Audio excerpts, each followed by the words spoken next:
Hi, I thought I would take you through one of my ongoing favorite experiences, and maybe you can use it as well. This is a series of graphics that Nellie's helped me produce, and this sequence to me is the significance of everything. This flowing sequence, rhythmic in a way, whew, is the keyhole and the key to everything. So I'm going to explain why it's so significant. I'm going to show you some more linear graphics first, and then come back to it. So let me just show you another piece. This is a little less cosmic, but it really is very cosmic. This is, for me, the exact sequence on the path. Now, what you're looking at is actually a visual diagram of each of the months of the year. And these are the three rounded balls are the 3 months of autumn, and then the beginning of the increase of day length and the first month of winter, and so on. Right here where it crosses the line, it crosses into the father's family on the spring equinox, and then the next month and the next goes into the solstice, going into the summer, 3 months of summer, coming back to and crossing again the same line. If I were to draw this, it would be the continuation of the same blue or pink or white ball. So this is a sequence. What I'm saying, this is not my design at all. This is my observation of the sequence of how the rhythms of the cycles and seasons work, and how we might appreciate what they actually feel like. But mostly I want to focus on how the entry has a particular feeling. I'm saying if this golden line is the line of the eternal increase, we could literally turn this vertically and it runs up through the middle of us, spinal cord, silver cord, golden cord. This is a rhythmic experience of how time presents opportunities. Now, some of you have heard me express that each one of these is a tree in an orchard of beautiful fruit. So every one of these is filled with fruit. Not just one kind of fruit. Each one of them is maybe filled with dozens of specific forms of fruit. What I'm calling a fruit would be a higher skill, a gift, a creativity, all of these things that we would know as innate attributes for children, or developed attributes or virtues that we can choose to develop. Every single one of these has different skill sets. So for me, the skill sets are the fruit associated with that specific quality of yin or yang. Let me show you the same image in a slightly different way. Now, even though this one's turned around for other reasons, this starts from the other direction because there are things I like to do to move the past, and I can explain that more later. This is how to see the same basic understanding that the ones above are in the father's family, the ones below are in the mother's family. We used to have in the RAYID sequence of the iris, we had mother and father's sides of the brain, but there's also the inside versus the outside. So the inside has to do with the mother's family, and the outside has to do with the father's family, and these are cycling through night and day and winter and summer and so on. Now I'm going to show you the same sequence again in the, if you will, more progressive form, but it is the same. Now let me show you this one. It's the same one. I know it seems a little odd. How could this be the same? This one is a bit more accurate, but this only reflects holographically the first 3 months of autumn. It happens every day, every breath, but these 3 are very significant because they are the entry points into the mother's side of the family. And as far as I can tell, my interior systems are primarily regulated by and nourished by the feminine in my family tree. And the feminine on my mother's side has a specific series of lessons and gifts and fruit that I might be able to experience. But this is where I suggest you at least consider how this model is designed. The point of origin, by the way, happens to be over here. What is over here where it looks like there's nothing? Well, this is really what I would refer to as the pristine silence of the purity of the divine feminine. Flawless. You and I came out of a original, pristine, divine silence, where through the miraculous process of existence, we were shown the way to become greater than we are in our flawless state. So the next increment of that, where you see this lens-like structure, is where we, corresponding to these drops of water, we came through that lens from the place of the lake that has no ripple, flawless, and entered into this cusp-like veil of coming into the existence of individuality as mirrored by our family tree. Now you can call this conception, or you can call this birth, because it has a lot of that to it, but this is also the very first month of autumn. So what I'm suggesting to you is to consider that sunset, which is also mirrored by autumn, sunset is the beginning of an opportunity to feel one's self.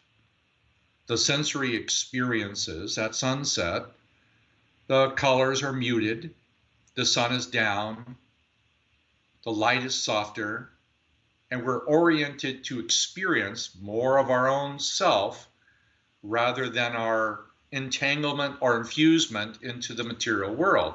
It's a softening. That, to me, corresponds to this very same place. Now, in the process of sunset going into the process of preparing to go into the nighttime, there's a softening time period where we're beginning to soften our feeling presence in the world.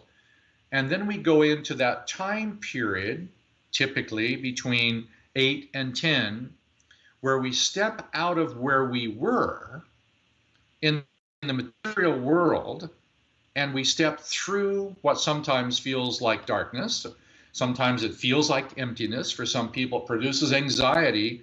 But we step out of the material world and through this portal of change, transmuting our attention from where it was to where it's going.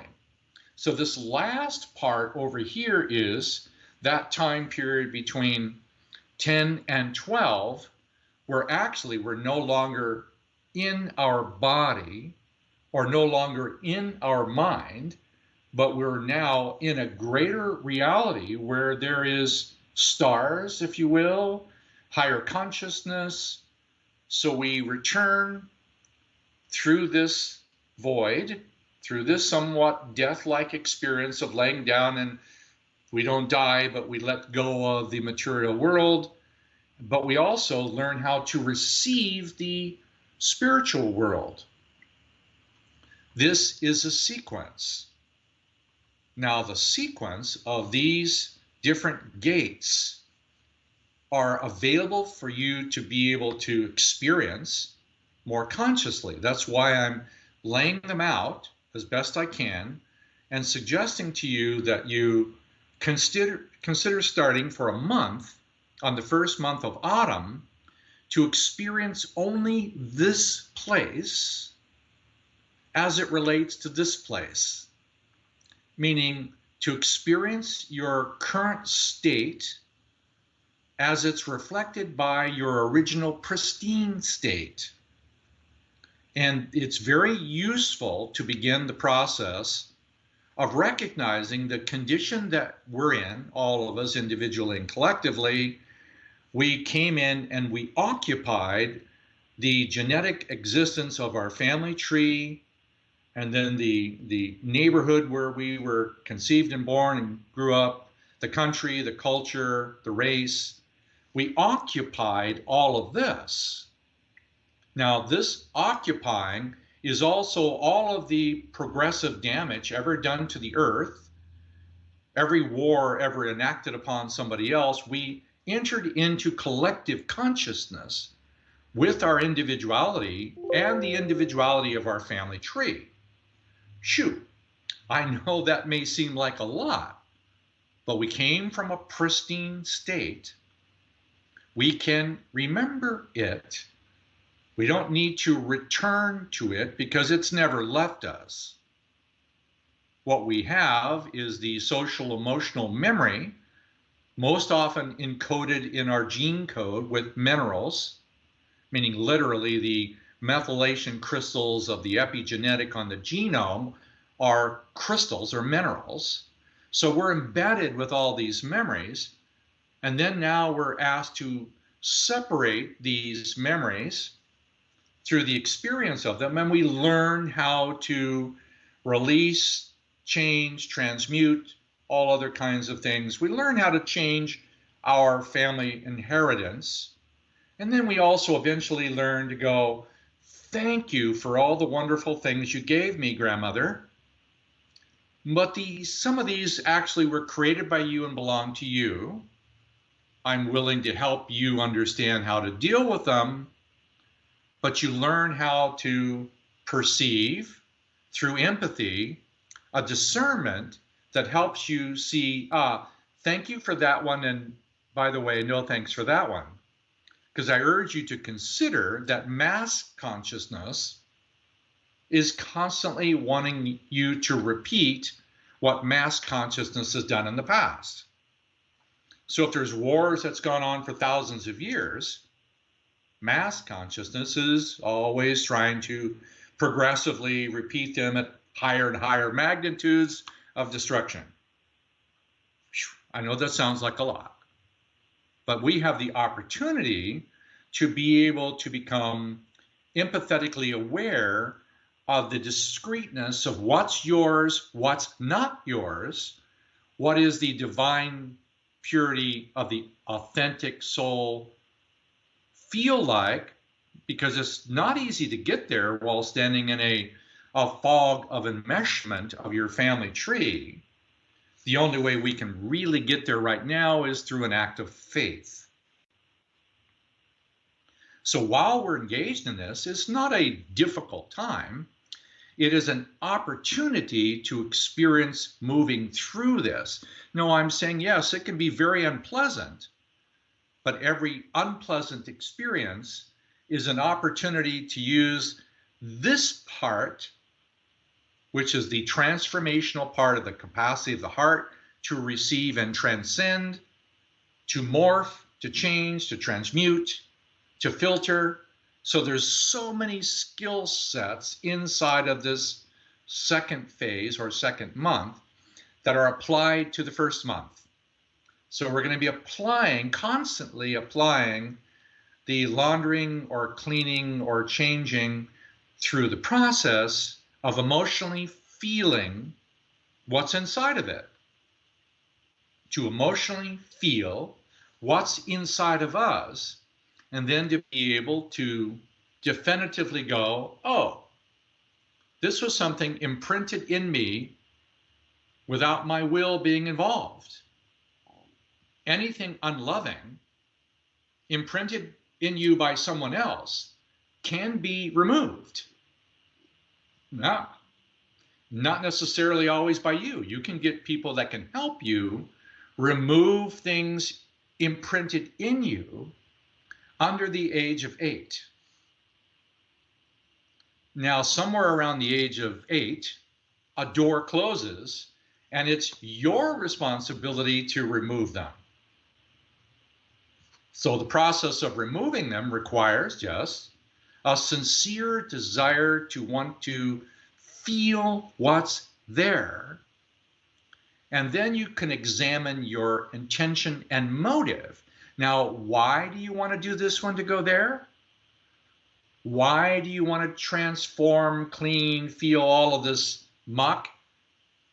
Some people say, no, focus on the light, focus on the light. I got to tell you, I've did that for a long time, 30 years of light, light, light, light, light, love, love, love, love, love. Yes, it's useful, it's developmental.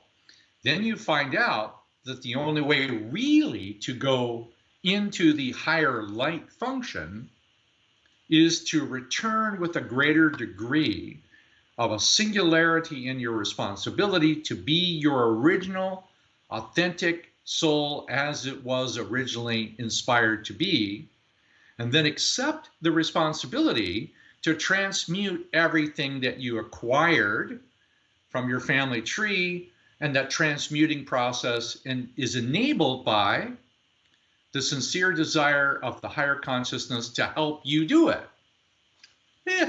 That's a lot to consider. So I'm going to come back to this another time or two and keep going through this experience.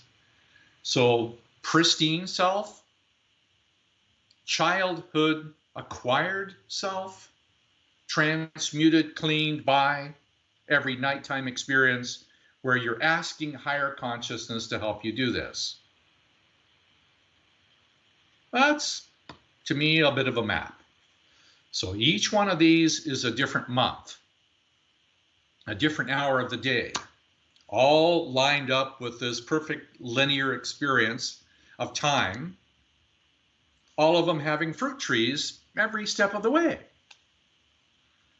Well, at least that's my experience of it. I have some favorite fruit I love snacking on, and that usually has to do with a journey somewhere, but every time I journey somewhere, they go, you're gonna have to go home, be more responsible, be in your body, and offer the fruit to other people, not just eat it yourself. So this is my offering for you, just pieces of fruit. All right, I'll talk to you again sometime. Be well.